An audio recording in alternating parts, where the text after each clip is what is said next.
Hello, you wonderful people, and welcome to another episode of Not Too Comic Book. This being a show where we talk about TV shows that are adaptations of comic books. For today's episode, I'm going to talk about Übel Blatt Season 1, Episode 6. A lot of really interesting things went down in this episode, so let's break it down. So we're immediately picking up where the last episode left off with the squad fighting up against Fargo. Now that he's got that modification to his body, all those maidens that were sacrificed. It's not all of them, but at least some of them went into his body, because we find out that Schtemwölech, that's as good as that pronunciation is going to be for me.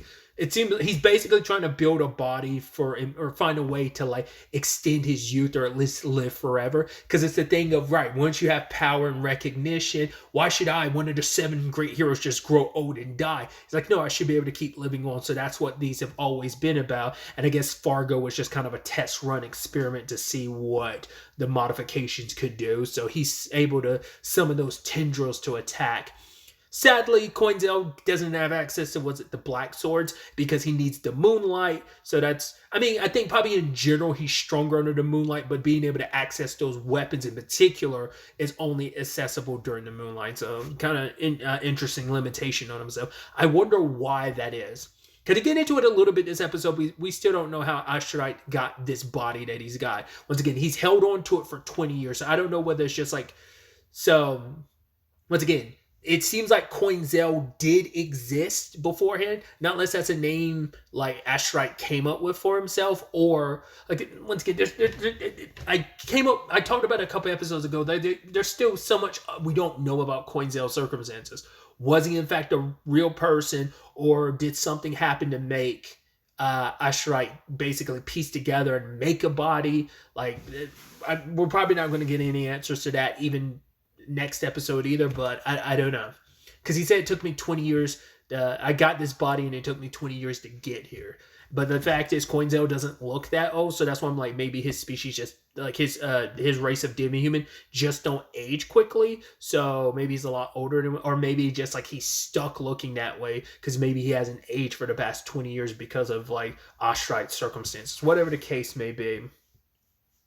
But the point I was also making too is like the moonlight also just, I think I said this earlier, but I'm going to reiterate it. He's, even if he can't access the black swords, at the very least, being under the moonlight will make him stronger. So he can't take down Fargo like he wants to, but Ott and Weed end up backing him up. As long as they're able to distract him, who's like, right, you could try and defend yourself from one angle, but you're being attacked from 3. It's a pincer attack, so you have to kind of choose. So he ends up attacking Coinzel, knocking his sword out of his hand, but Gironpen ends up giving him his sword, and Fargo gets a knife to the head, because it's like, you're not immortal. You're still human enough that like a stab to the head is enough to get, like, bleed enough, you probably would die, but that's the good old-fashioned way to end that, which you're kind of like, yeah, after everything you've done, you're a garbage person, you deserve to die. So, and I think it's interesting that when it's all said and done, they don't try to treat Gironpen, they just leave him where he is.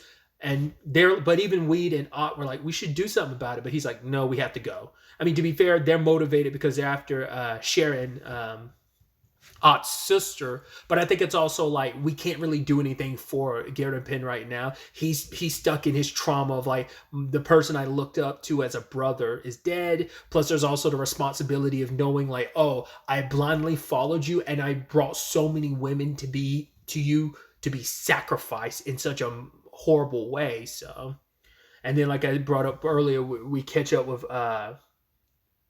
Schtemwölech, who is experimenting on Sharon, going to use her because of her circumstances. Apparently, like having black hair, it's kind of very rare amongst her species, and it's like her like fairy blood and stuff, like everything about her constitution is going to give him the answers he needs. Coinzel and the others luckily show up, start slaughtering some of his guys to get to him. And for Coinzel, or rather Astrite, it like, despite everything, he still has tears in his eyes. It's like, it's already bad enough I know that you betrayed me and killed me, but to see how far you've fallen, that you've become so more monstrous, that, I mean, when they're able to do what they did to you and the others, to betray you, paint you out to be traders just to benefit themselves. Of course, they were going to get worse over the years, but it's just like you were once a great ally that I trusted. You were like probably like a pseudo family to him, all of them. And for you to betray me like that and just see what you've done with that time, it breaks his heart. It's a combination of sadness and anger at what they've become and who they've become. I was almost hoping that it would be just so simple for Coinzel to kill him, but of course not. Well, multitude of things. One, Coinzel's not fighting at full power. He's a little injured from like the whole fight with Fargo, but also he doesn't have access to the moon, so he's not fighting at full strength.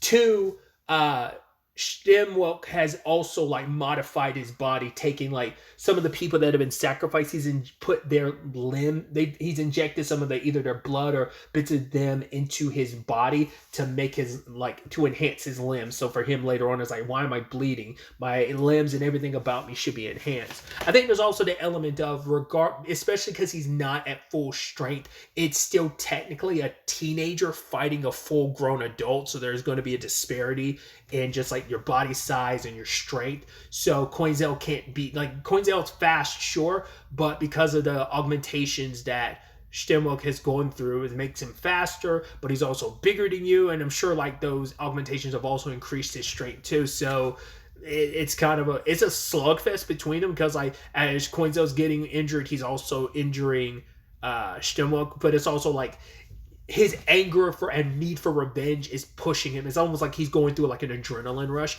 because he's pushing past all the pain. And it took a while during the fight for it to finally click for Schtemwölech, because Coinzel knows his tactics. He's like, oh, you're going to do this. And once you get enraged, you start charging forward. He's like, how do you know like what I'm going to do? And that sword fighting style, why does it seem so familiar? And it finally clicks like, you're Osterite. And Weed and Ott are hearing this. They're like, whoa, he's the traitor Osterite? Like, that's who he is? And he's like, yeah, like, I remember when Glenn pulled out my left eye and you, like a coward behind him, came up and sliced off my right arm.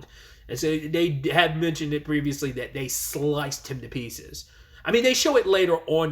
They show his body's pretty much intact, but I guess it's like they don't want to get so gruesome with showing you.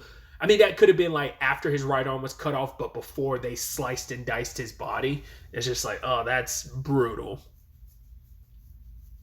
I think I let that detail slip my mind until they brought it up again. I was like, I kind of wish I didn't.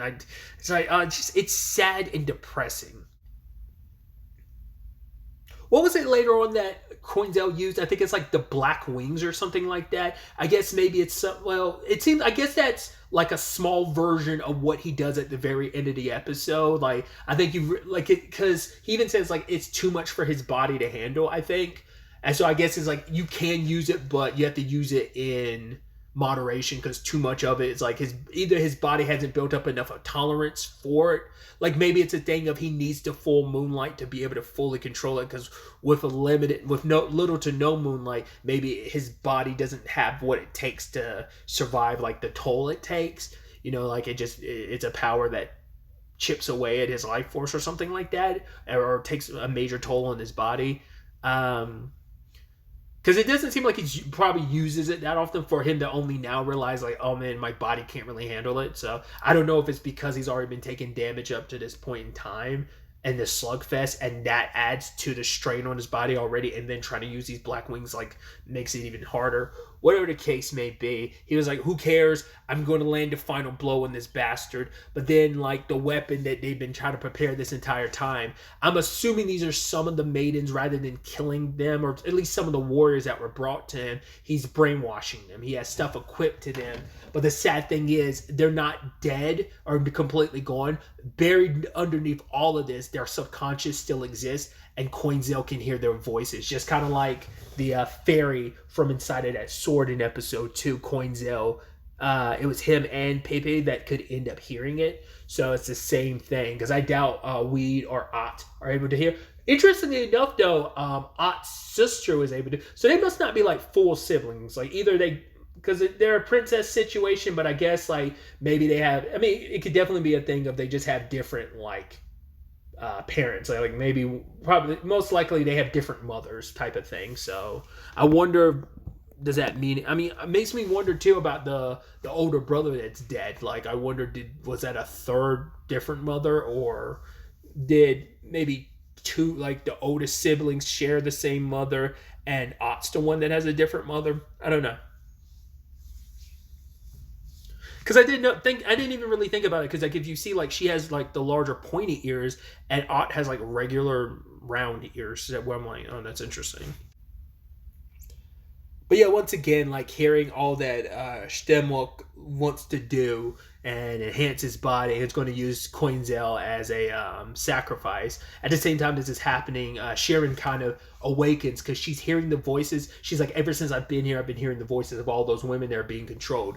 But she also hear Coinzel's voice. She's like, there's a voice here, and it's also like so filled with sorrow. And because at this point Coinzel activated one, because had those black wings or whatever, and it distorts his body. It looks like his body also like legitimately got taller too. Obviously it looks like, kind of makes me think of like Super Saiyan 3 a little bit, with just like how long his hair is, and but like he has stuff growing out of his body. And he ends up attacking the women. Some of them have their like helmets or whatever destroyed, the thing that seems to be controlling him. We do see some blood splatter from when he's fighting back, but I don't know if that's him killing any of those ones, because I was hoping he wouldn't, consider they're still there underneath all that control. But I guess as long as you can break the helmet and not kill them, they'll be fine. But yeah, like he's kind of lost his mind. I guess whatever his constitution is, like I think hearing all those voices like sent him spiraling. Like it kind of, that's why I'm like, how much of that's like Oshryte, or how much of that's like Coinzel? Like maybe it's a thing of like some elements of Coinzel are still there, and that's what's breaking through in this type of moment, or is this 100% Oshryte? Just whatever, it's just the constitution of Coinzel's voice, and Oshryte kind of like being driven mad by everything is leading to this. But yeah, I was kind of hoping he'd immediately kill Schtemwölech, but we'll see. His time is coming next episode, I'm assuming, but yeah.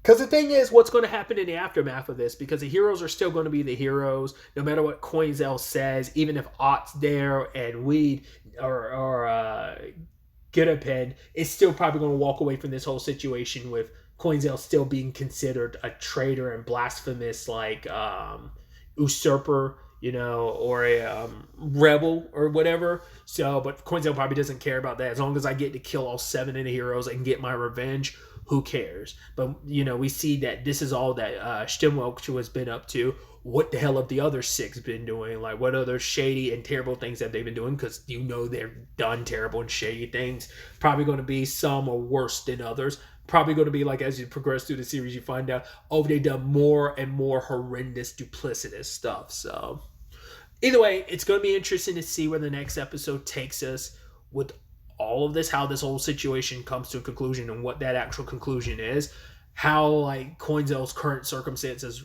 revert and what that looks like. And I mean, what is really going on here, like in the grand scheme of things? Like, what is this transformation, and you know, what necessarily triggers it, stuff like that. Maybe we'll get answers for him, maybe even get more insight into finally have, like I said, I don't think next episode will cover it, but having maybe a better insight into the Oshryte Coinzel thing, because it still continues to be a massive mystery. Because even Schtemwölech was kind of like, oh, how did you do that? How did you stay? Like, it's been 20 years, and how have you stayed so young? And that's what pissed Coinzel off even more, because he's like, even after all that, after all the time that's passed, all that went down, that's the only thing that you care about and you can think about. No apology. You were kind of backing up like, oh my God, I'm seeing a ghost. But now that you're like, oh, you're in the more advantageous situation, now you're like, all this power. Let me figure out how it works so I can take advantage of it and make it my own, yada, yada, yada. So, like I said, we'll see where the next episode takes us. But really, that's all I wanted to talk about. Till the next time we meet, be happy, be safe, live life to the fullest, and enjoy it. Good day and goodbye.